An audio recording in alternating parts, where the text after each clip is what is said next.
ক্ষমতাচ্যুত প্রধানমন্ত্রী শেখ হাসিনা জানিয়েছেন, তিনি আগামী ডিসেম্বরে দলের জ্যেষ্ঠ নেতাদের সঙ্গে নিয়ে বাংলাদেশে ফিরে আদালতে আত্মসমর্পণ করার পরিকল্পনা করছেন।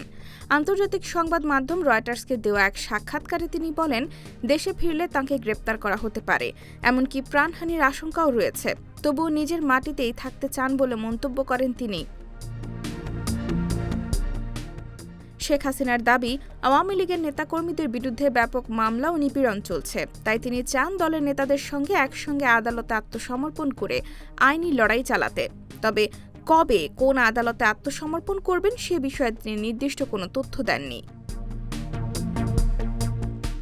তিনি আরও বলেন, বিচার ব্যবস্থার উপর তার আস্থা রয়েছে এবং আইনি প্রক্রিয়া শুরু হলে সত্য জনগণের সামনে উঠে আসবে। একই সঙ্গে আওয়ামী লীগকে নিষিদ্ধ করার সমালোচনা করে তিনি বলেন, দলটি ভালো না খারাপ সেই সিদ্ধান্ত জনগণেরই নেওয়া উচিত। সাক্ষাৎকারে শেখ হাসিনা জানান, আওয়ামী লীগকে পুনর্গঠনের লক্ষ্যে তিনি ইতোমধ্যে ১২৫টি আসনের নেতাকর্মীদের সঙ্গে অনলাইনে বৈঠক করেছেন। তাঁর ভাষ্য, নির্বাচনে অংশ নেওয়ার সুযোগ না পেলেও দলের রাজনৈতিক অস্তিত্ব টিকে থাকা প্রয়োজন।